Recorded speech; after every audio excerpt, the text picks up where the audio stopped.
And we're starting this walk coming right out of the Chinatown MRT along Pagoda Street. This is definitely the hub and the center of Chinatown. On the left and right are all these kind of three-story classic colonial Chinese shop houses, and there is still a street market on this street. In Singapore, they've pretty much cleaned up most of the street vendors, except in a couple of neighborhoods. This is one of the few that remains owing to the Chinese heritage of hawking and selling on the street. And so here they've got some classic lights that light up the night. This is open until like 10 at night, so this is a pretty neat place to come at nighttime too. Not great for doing video because you can't see anything, so we're here in the day. Great place to get gifts for all of your friends. If you want to get your Singapore magnet or keychain, you know the place. There is right here a Chinatown Heritage Center that'll teach you more about the culture here in Chinatown, but they are closed at the moment, so we're not gonna go in there. Oh, they got a little sign here that talks about tea tarik, which is a term used in Singapore and Malaysia for pulled tea. Tea that's like aerated by pulling it like this, and then you can take a picture right in there. Lots of places for traditional foot massages here in Chinatown, and we're gonna go ahead and turn right to go down this street to head over to the Chinatown complex and ultimately to the Buddha Tooth Relic Museum, where it is said there is a like a tooth from Buddha himself in this temple. So we shall go see about that. Now, more than just Chinese food here, we've got a Thai restaurant, but you can pick up like jade or like some name stamps. In Chinese culture, because it's often really hard to sign your name because it has so many characters, what they'll do to sign their name is actually have a stamp made with the name characters, and then instead of like signing something with a pen, you actually sign something with your name stamp. This little stall has a whole bunch of waving cats and a whole bunch of other kind of Buddhist relics. And we got a florist right here at Homegrown, making gardening accessible. All right, we're gonna go ahead and cross the street. We see there's more of these neat three-story shop houses here. This one says Royal at Chinatown. I don't know, maybe that's a hotel. This is a winery house up here. Oh, and if we look down this way, you can see the tall buildings of the central business district down there, which is why I say it really keeps the vibe of this feeling connected to the heritage of this place. Is these buildings are still 3 stories. They're not 40 stories like much of the rest of Singapore. It's been a rainy day, so these stalls have some rain protection out there. But you can see here we got all these like different dragons and incense burners and, of course, pandas. Snow globes, perhaps, or water globes. More pandas. Oh, there's a lot of pandas over there. The Dollar and More store, Chinatown's cheapest. Souvenirs from $1. How can that be beat? Up here, we've got the Chinatown Center. I'll talk about just a moment, but I want to point out the durians. Singapore has a love-hate relationship with durians. It is known as the smelliest fruit, and I can smell it from here. You can get the durian right there for $10 in that package, but it is illegal to bring a durian on the MRT, the subway in Singapore, because it smells so much, so please don't do it. All right, let's go ahead and pop into the Chinatown complex right here. So there's a lot more in here than it just on the street. Chinatown's also home to Singapore's largest hawker center with 260 food stalls. But down here is basically a bunch of souvenir shops. You can get your red envelopes when it's Lunar New Year. They will give money in these red envelopes. Tailor to custom make clothes. The red cheap house with the dragon motif. And places that sell secondhand electronics, computer repair. All right, but let's go ahead and hop out of this little complex now and go back onto the main street. Oh, there's kind of some neat art over here on the wall. This looks like maybe Bruce Lee himself with some dragons and some tea. There's like a Chinese medicine shop back over there.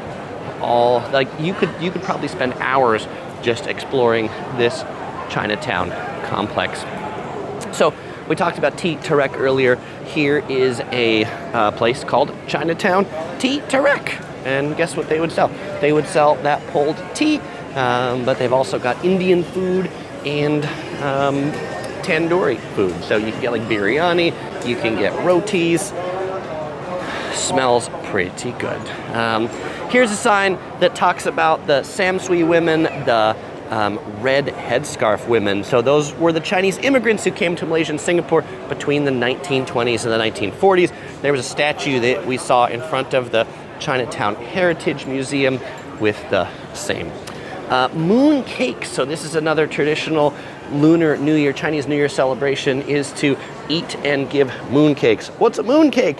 It's a rice cake that has like different fillings inside, like often egg and like taro, and this is a whole store that sells moon cakes if you would like to give this traditional Chinese lunar delicacy a try. Little restaurants on here. I mean, it's neat to like walk through these kind of covered sidewalks and check out these stores. All right, but we'll come back out here since they decided to block my way. More massage parlors. Here's a ice cream vending machine. This is a cool vending machine. It's like a touchscreen vending machine, somewhere between $2 to $4. $15 if you want a pint of Ben and Jerry's. That's like crazy talk. All right, this is the Buddha Tooth Relic Museum that we're gonna go to the front to go in. There's a little bunny you can take a picture with. I think my daughter would love that. Here's one of a classic memory of radios from the 1950s and 70s. Here's a restaurant that sells nasi lemak, classic Indonesian food. Oh, and here you can get oysters for just $1.90 a piece at this authentic Vietnamese cuisine shop. Another bunny over there. Somebody loves me. Here we can get classic high tea for $28 for 2 people. High tea and a choice of pastry. Oh, here we go. In this shop, we can get not just massage, but you can get ear candling, where they put a candle in your ear for the earwax, or also cupping, where they heat up glass cups that they put on your skin, and then as the cups cool down, it kind of causes the cup to pull your skin up in it. I will say it's probably a acquired practice that I personally have yet to acquire the taste for. This kind of looks like a new Chinese eatery, Nick and Tom. And we see the high-rise buildings of the Central Business District peeking up out there in the back. Here's a 8 Treasures vegetarian restaurant that also sells Japanese set meals, though none of those look like they're vegetarian to me. Here's a little convenience store, the Everyday Mart. This street has some cool shop houses that run down it. This is the Maxwell MRT, and then over there is the Maxwell Food Center. I like that hawker center better than the big Chinatown hawker center. I have a walkthrough of that one. You can check it as well if you want to see it, since we're not going to make it over there in this particular video. All right, so let's go ahead into the Buddha Tooth Relic Temple and Museum. Open 7 to 5 p.m. every day.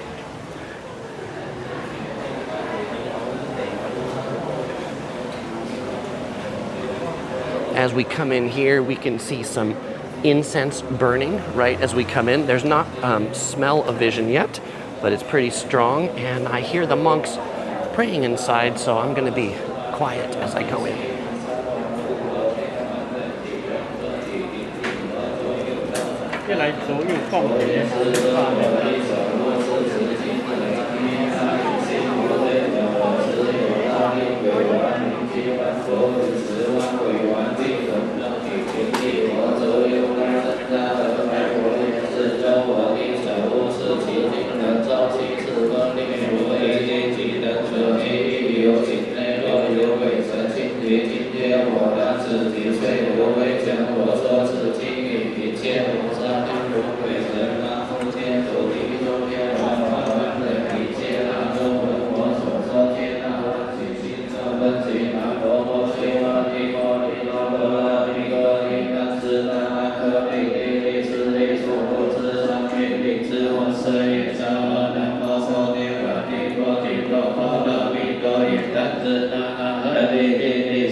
All right, and then we walk right out the back to the main entrance of that Chinatown complex. So fellow explorers, if your travel's bringing you to Singapore, definitely check out Chinatown for the souvenirs, for the culture, for the heritage, and for some delicious food too. And as usual, I want to say goodbye because I'm going to see you in some more of my videos on Singapore.